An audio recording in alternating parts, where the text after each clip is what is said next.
Amigos, ¿qué tal? Bienvenidos a Cambio de Agujas. Hoy con nosotros se sienta Don Carlos. Don Carlos, bienvenido a nuestro programa. Gracias por estar hoy aquí con nosotros. Muy bien, muchísimas gracias, Cristina.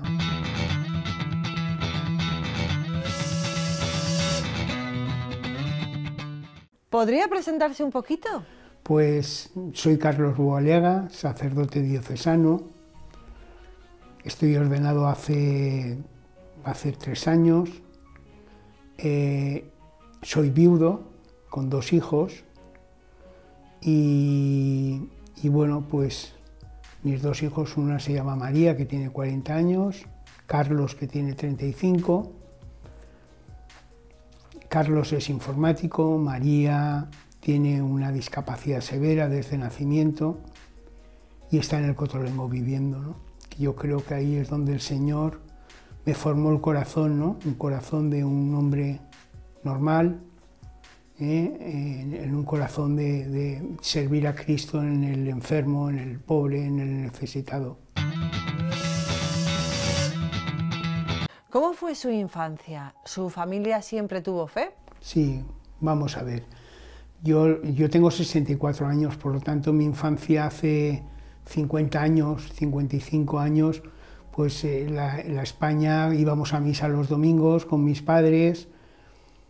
Sí que vivía mi abuela, vivía con nosotros, yo tengo el recuerdo de que rezaba el rosario, y luego pues éramos una familia. Yo tengo 2 hermanas, que son menores que yo, y yo iba a un colegio, yo iba a los salesianos, y mis hermanas a un colegio también religioso de monjitas. Y la verdad es que tengo el recuerdo ese de una juventud muy sencilla, muy de una familia normal, ¿no?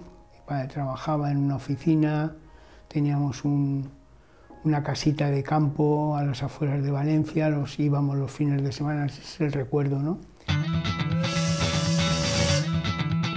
Vamos a la adolescencia. ¿Hay algún punto aquí en el que se aleja de Dios? Bueno, en la juventud ya, la adolescencia, más que adolescencia ya juventud, cuando pues lógicamente se van perdiendo un poco las raíces. Yo seguía yendo a misa, yo tengo el recuerdo además que siendo universitario estuve también, si a lo mejor hubiera tenido ese acompañamiento espiritual, a lo mejor hubiera sido un sacerdote, hubiera ido al seminario, ¿no? Pero bueno, en ese momento no tuve, no lo digo, al final el Señor, tengo muy claro en mi vida que el Señor ha estado a mi lado. Al final el Señor nos da la libertad, esa libertad en la que podemos coger el camino de la izquierda o el camino de la derecha. El Señor siempre va a estar con nosotros, pero en esa libertad tan grande que nos da para que tomemos una opción u otra. Pues yo posiblemente tomé un camino no equivocado. Conocí a una chica, fuimos novios, nos casamos por la iglesia y tuvimos los 2 hijos. María, cuando nace, a los 2 o 3 años de casarme, pues el nacimiento de María fue un golpe muy grande, ¿no? María nace, casi se muere, casi muere también su madre, mi mujer, y nace con una parálisis cerebral severa, ¿no? Además, hay un dato que para mí muchas veces, cuando ves qué obra ha hecho el Señor en mi vida y qué es lo que quiere el Señor de mí, que es donde se me acaban todas las dudas que puede tener uno, es que María, a mí me dijeron que la bautizara. María nació el 10 de enero y yo la bautizo el día 12 en la incubadora porque me decían que se moría ese día, el 12 de enero. ¿La vida de quién es? La vida es de Dios y nadie la conocemos. Claro, eso yo lo veo desde la fe. En ese momento lo veía desde como una persona normal y sencilla. ¿Dónde está Dios ahí? ¿Dónde está Dios? Luego, pues, mi mujer se volcó mucho en la atención de la chiquita, se deterioró nuestro matrimonio. Ella tuvo leucemia y murió en 1 año. Entonces, pues también, ¿dónde está Dios? ¿Dónde está Dios? ¿Dónde está Dios ahí? Después de la muerte de su esposa, ¿cuál fue la postura ante Dios o con Dios? Pues mi postura frente a Dios seguía teniéndolo apartado. Yo lo que sí que tengo, lo que pasa es que luego veo a Dios en un acontecimiento claro, y es que tengo una familia que me acoge, porque claro, yo me fui de casa de mis padres con 21 años o 22 años y volvía pues con 30 y algo, con 34, 35 años, con dos chiquitos, María en una silla de ruedas y Carletes con 8 años cogido de la mano de mí. Entonces, y me acogieron mis padres y mis hermanas. Yo sin ellos no hubiera podido, no hubiera sido nada, no hubiera podido trabajar, no hubiera podido. Entonces sí que es verdad que yo en esa época me volqué mucho en luchar por los derechos de las personas con discapacidad. Es muy fácil la política, es muy fácil el pedir esos derechos. Estamos viviendo una época de la España preautonómica, autonómica, y bueno, yo trabajo en la empresa de mi padre muere también, le da un infarto y se muere, y claro, son muchas cargas, ¿no? Luego yo entro a trabajar en una multinacional con un buen sueldo, pues con todas las cosas que el mundo, coche, tarjeta, y te crees que eres el rey del mundo, ¿no? El Señor lo sigues teniendo al lado porque va acompañándote siempre, pero vives tu mundo, ¿no? Tu mundo donde tú eres el rey, donde tú quieres mandar, hasta que el Señor, pues, también en un acontecimiento, una situación, cogió una enfermedad y me hospitalizaron y no sabía yo si... Fue mi hermana, la pequeña, la que me dijo: Carlos, vamos al médico que no te veo bien. Yo vivía en el mundo completamente, en el mundo. ¿Y en esta época iba a misa? No, no iba nada a misa, que además cuando me acercaba a misa era más pecado, porque llevaba a lo mejor 15 años sin acercarme, sin confesarme, Yo estaba completamente separado de la iglesia, ¿no? Vivía en el mundo, yo vivía en el mundo, yo era el reyecito. Si me quería ir a ver el partido del Valencia contra el Madrid, me iba a verlo. Yo vivía en Castellón, entonces el Villarreal contra el Barcelona, por decir un ejemplo, hablando de fútbol. Soy aficionado a los toros, claro, yo era aficionado a todas las cosas. A la feria de Castellón, a la feria de Valencia, nos íbamos. Yo siempre hay amigos y siempre hay amigas para irte por ahí, siempre hay. ¿Y en este alejamiento de Dios se centró en el trabajo o también cayó en vicios? Cuando te digo fútbol, toros, después te ibas a comer, luego te ibas a... Siempre ese mundo te lleva, yo completamente separado de la iglesia. Yo estaba muy completamente separado de la iglesia.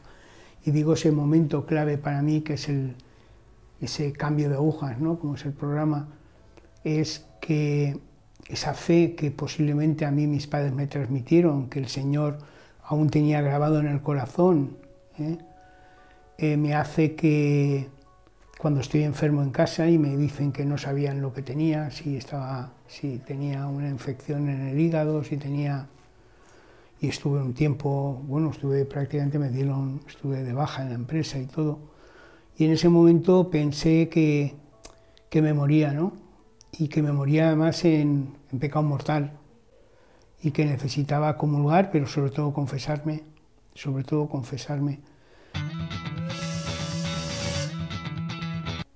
Y eso el Señor me lo puso en el corazón. Posiblemente un cobarde, ¿no? Porque tampoco era no morirme por mis hijos o por mis padres o por mis hermanas, sino era porque yo tenía una vida muy fácil y muy cómoda. Y de ahí el Señor ahí es donde me fui a confesar a una parroquia cerca de mi casa. Me encontré a un sacerdote mayor, que era el rostro del Padre Misericordioso en la parábola del Hijo Pródigo, que no me preguntó nada, ni por qué lo hacía, ni por qué era lo que había dicho, y a mí me salió como una fuente, como un torrente de todos los pecados, todas las cosas que había hecho mal, todos los vicios, todo lo gastarme el dinero, un desastre, pero él lo único que me decía: tranquilo, tranquilo, el Señor te perdona, tranquilo, el Señor te perdona.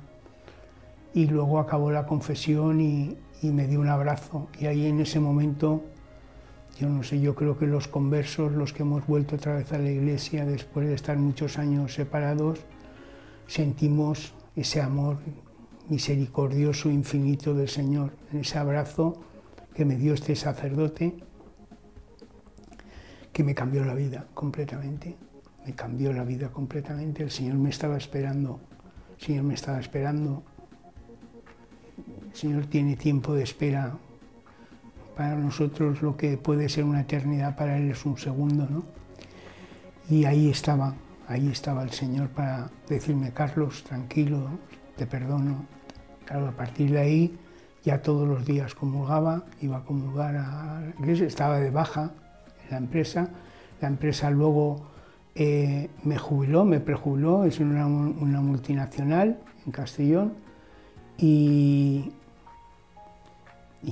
ya pues la vida te cambia, ¿no? Estaba en casa, pues mi única eso, y luego, claro, el tema es todo ese tiempo que no has perdido, ¿no? Que has estado separado de Dios, recuperarlo, ¿no? Leyendo la Biblia, queriendo... A mí ese acontecimiento es lo que yo siempre digo muchas veces cuando predico, y me lo digo a mí muchas mañanas cuando estoy en la oración personal, ese encuentro, quiero decir, ese pensamiento de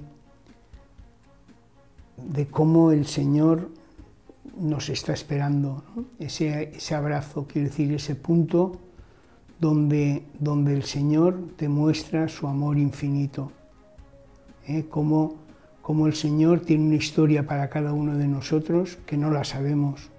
¿Qué me iba a decir? Estos días lo comentaba con algunos sacerdotes amigos míos y con alguna hermana. Mi hija ha cumplido 40 años, os lo he dicho antes. Pues, ¿dónde estaba yo hace 40 años y dónde estoy?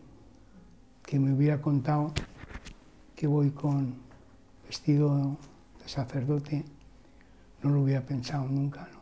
Ahora que en ese momento, en ese punto, comienza con los sacramentos, ¿tiene alguna caída? ¿Cómo se mantiene, sobre todo, en la gracia del Señor? ¿Cómo no vuelve a caer en ese punto que nos comentaba? Hay tantas cosas que se agolpan en la cabeza que no... A mí yo hago muchas veces la oración en el Evangelio, cuando Jesús resucitado se aparece a María Magdalena y le dice a María Magdalena, dile a mis discípulos que vayan a Galilea. Galilea es cuando tienen el encuentro con el Señor. Yo eso lo hago muchos días, recordar el momento del encuentro con el Señor, porque se te cambia las dudas que puedas tener, las durezas de corazón, las faltas de caridad.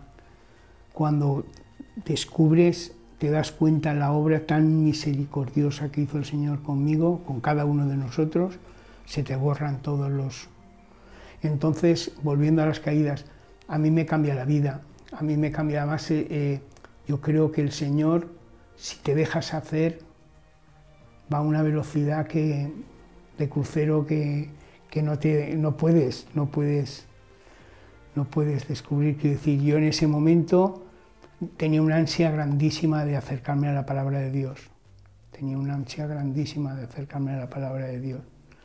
Y entonces, pues bueno, entro en la parroquia de mi barrio, en Ruzafa, y entro en el voluntariado de Cáritas. Claro, los conversos tenemos un problema, y es que nos creemos que somos como los piratas que llevamos en lugar de un loro llevamos la paloma, el Espíritu Santo aquí cogido en el eso, y llevamos una espada y vamos cortando cabezas, cuando somos los últimos, somos unos, ¿sabes?, iluminados que no vamos.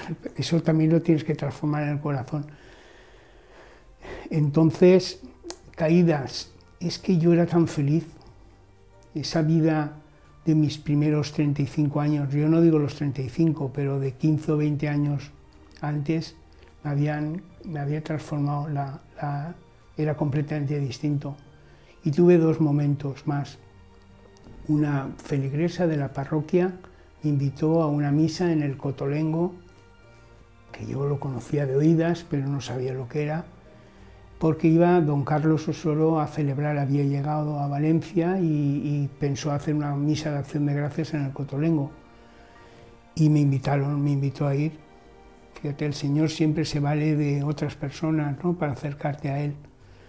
Y Y llego allí, claro, veo el cotolengo y dice, María estaba en una residencia en Castellón, que había sido yo el gerente de una fundación que había en Castellón, y pusimos en marcha la residencia para personas con discapacidad. Los 365 días del año, o sea, María podía estar todo el año ahí, yo podía ir sin ir o no ir a verla, a recogerla. Y era para los padres con unos hijos muy dependientes, era decir, no paso la carga a mis hijos, ¿no? Hay una idea muy grande entre todas las familias con hijos discapacitados, que es, ojalá se muera mi hijo un minuto antes de que yo me muera, ¿no? Para que no dejar ninguna carga. María estaba en un sitio fenomenal, yo había elegido la habitación, pero fui a esa misa y ahí vi a Dios en esa casa, igual que la veo en esta casa, en todos los rincones, ¿no? Entonces eso ya volví esa noche, no pude dormir, al día siguiente me fui al Cotolengo otra vez, me acuerdo que con los papeles de María, de la discapacidad, con una foto de María, cosas de... Y hablé con la madre general, la madre de la casa. Me decía, es que usted ya tiene a su hija en una residencia, ¿para qué quiere? Yo digo, esta residencia está muy bien, pero esta residencia está Dios, que no lo veo en ningún otro sitio. Y el Señor hace de las maravillas. Presenté la solicitud, tardarían, yo qué sé, que decir, habían pues años de listas de espera de no sé cuántas personas, porque eso no lo sabes. Y al cabo de un mes y medio, me llamó la madre y me dijo, Carlos Bou, sí, tengo aquí, venga, traiga a María, que vamos a hacer una prueba, a ver. Bueno, pues yo no lo digo, yo al final veo a Dios en todo, ¿eh? Tenemos que ver a Dios en todo. Pero entraron dos chiquitas, habían fallecido dos nenas, y habían 4 o 5 candidatas. Pues bueno, una estaba clara que entraba, porque era una chiquita abandonada, una chiquita que no... Pero la otra pues teníamos los mismos puntos, y a mí al cabo de unos años después la madre me contó que fue al sagrario a rezar, a qué nombre ponía, ¿no? Qué nombre la otra chiquita que tenía que entrar. Y fue María Bou. Entonces el Señor fue por delante, yo no me planteaba ni vocación ni nada, yo era un buen laico, iba a misa todos los días, comulgaba todos los días, me confesaba todas las semanas, pero hasta ahí. Y después de todo esto, ¿cómo llega a ver que el Señor le quiere como sacerdote? Yo me planteé ser un buen laico, ya bajado un poco los aires, el fuego del ardor del converso, pues yo digo, poder dar una palabra como laico al mundo, ¿no? Testimonio. Y entonces me planteo en la oración, la verdad es que el Señor me ha ayudado mucho en la oración, me hizo ver que por qué no iba a estudiar teología como laico. Estaba prejubilado ya, la multinacional me había prejubilado. Y yo digo, pues me voy a la facultad, presento la solicitud, y un santo, Díaz Rodelas, que era en esa época el decano, el rector de la Facultad de Teología, pues vio la ficha y me vio una persona con, pues yo tenía en esa época, no sé, serían 50, 52 años o 50 años. Y este hombre que viene me llama, oye, mira, soy Díaz Rodelas, me gustaría tener una entrevista contigo. Total, que fui, poco hablamos de todo esto, ¿no? De cómo había sido mi vida, por qué quería estudiar en la facultad. Y él entonces me planteó, ¿tú no tendrías vocación sacerdotal? Y yo caí. Yo, vocación sacerdotal, yo, no. Bueno, tú me dejas que hable con un sacerdote amigo mío y que te llame y hable contigo. Y claro, muchas veces los hombres tenemos ese machita, ese purito de, uy, qué interesante que me busque te dejas querer, ¿no? Pero todo eso yo creo que era lo digo ahora riéndome, ¿no? Fíjate, ahora vestido de sacerdote y ordenado y dando gracias a Dios, pero un poco de falsete. Y dije, sí. Y al cabo de unos días me llamó don Javier Grande, que en esa época era el rector del Seminario Menor de Valencia, de la diócesis, y él vivía cerca de mi casa. cuando venía a ver a su madre me llamaba, hablábamos, pues me comentaba cómo iba, me acompañaba un poco espiritualmente, me ayudó pues un poco a ver tal, y al cabo de unos meses de hablar con él, unos 5 o 6 meses, ¿no? Me dijo, bueno, yo lo tengo claro, yo creo que sí, haré un informe y claro, ya, entonces te entra un poco la temblera de piernas de decir, ostras, pues igual esto, el Señor igual me está llevando a esto, claro, y ya la oración no puede ser la misma, ¿no? No puede ser la misma. Y entonces me presentaron a don Fernando Ramón. Bueno, don Fernando, don Javier Grande, para mí son dos grandes sacerdotes que me han ayudado muchísimo, porque yo era un bicho raro. Yo era un tío mayor, 50 años, con una chiquita con discapacidad severa. Yo era un regalo, ¿no? Una peladilla. Pero bueno, la verdad es que el Señor me puso gente maravillosa que me ayudaron, que me acompañaron, y en un momento determinado, cuando pues al cabo de año y pico, don Fernando pensó que sí que podía ser, que tuviera, lo planteó a don Carlos Osoro. Yo tengo que decir que en esa época quien fue mi máximo cómplice fue mi hijo Carlos, que vivíamos los dos juntos en el piso, porque era el único que sabía cuándo me iba de ejercicios o me iba de retiro espiritual, porque no puedes decir, no, es que estoy viendo a ver, siento en el seminario, ¿no? Y la verdad es que, pues bueno, me ayudaron muchísimo, hasta que hubo un momento en el que tuve una entrevista con don Carlos Osoro y me planteó eso, la posibilidad de poder. Yo siempre he dicho lo mismo, que yo me consideraba mayor, ¿no? Me consideraba muy mayor para ordenarme sacerdote. Pero bueno, don Carlos hizo una apuesta por mí y por otros compañeros también mayores. Ese año entramos 3 o 4 personas mayores en el seminario. Y él tiene el Espíritu Santo y ahí entré un poco también. Yo además me abandoné, también es una cosa, porque al final no puedes ir por atajos, ¿no? No puedes ir por atajos, tienes que hacer lo que te diga la Iglesia, en el sentido de que hubo una duda si me quedaba en mi casa y era un seminarista externo o iba al seminario. Yo fui al seminario porque me lo dijo mi obispo. ¿Qué le diría a alguien que piensa que ya es demasiado tarde, que ya no hay solución para él? ¿Qué le diría? El Señor, yo lo he dicho al principio, el Señor está al lado. Yo tengo que decir una cosa, que yo creo que al final todas las personas que nos encontramos con el Señor ya pasados los años, o incluso los jóvenes, hay un hecho para mí que es importantísimo, ¿no? Que es darte cuenta de que la plenitud de corazón solo la da el Señor. Yo no sé el Señor qué camino quería conmigo, pero yo no podía dar un paso atrás en el trato. Entonces yo me iba a mi casa a dormir antes, cuando era un líder, cuando era me creía que era el rey del mundo, me iba vacío, me acostaba en la cama vacío completamente, vacío, el corazón lo tenía. Yo no me quiero comparar, pues muchísimo menos, ni con San Pedro, San Pablo, ni con San Agustín, ¿no? Son grandes santos. Yo no soy nada de eso, soy un pobrecito pecador, pero sí que es verdad que estaba vacío completamente. Y a mí la plenitud hoy me la da Dios. Yo lo digo en mi entorno, lo digo también la gente que me conoce, mis hermanas sobre todo, mi madre, bueno, mi hijo, ¿sabes? Entonces, porque los demás son accidentales, bueno, al final tú eres sacerdote o eres seminarista y tienes, pero sobre todo en la gente que se da cuenta al final, y yo al final te das cuenta de eso, del infinito, de cómo el Señor te llena el corazón. Lo único que te llena el corazón es Dios, el único que te llena el corazón es Dios. Hay que dejarse, hay que dejar que entre.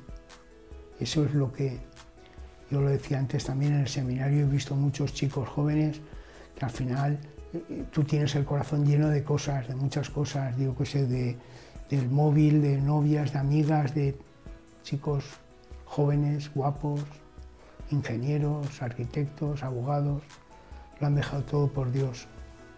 Yo no tengo méritos, yo no tengo méritos. Los méritos son de verdad gente joven que podían ser líderes y son líderes en sus parroquias, o están en Roma estudiando, o están... Es así, ¿no? Yo lo veo. Don Carlos, ¿alguna otra cosa que quiera transmitirnos? Me ha faltado decir una cosa que me ha venido ahora en la cabeza, y es una cosa también para reflexionar, lo dejo también un poco. Me acuerdo que don Antonio, cuando nos íbamos a ordenar sacerdotes, nos llamó a todos, yo creo que llama a todos los años, a los que va a ordenar, ¿no? Un poco para preguntarles cómo están, de ánimos, cómo está la familia. Y a mí me preguntó qué era lo que más me podía a mí suponer mayor miedo, ¿no? O respeto que podía tener. Y yo le comenté que el sacramento del perdón, ¿no? Como seré capaz de poder dar una palabra de perdón a la gente cuando... Y don Antonio, lo digo porque lo tengo grabado en el corazón, prácticamente hago esa oración cuando voy a confesar, un poquito antes de confesar, lo hago siempre, llevo al recuerdo estas palabras que me dio don Antonio. Solo con que hagas patente, visible, la 10ª parte de lo que el Señor te ha perdonado y te ama, serás un buen confesor. Eso es lo que procuro hacer cada vez que confieso y absolvo los pecados. Muchas gracias, don Carlos, por estar hoy aquí y por contarnos su historia de reencuentro con Dios. Gracias. Muchísimas gracias a vosotros.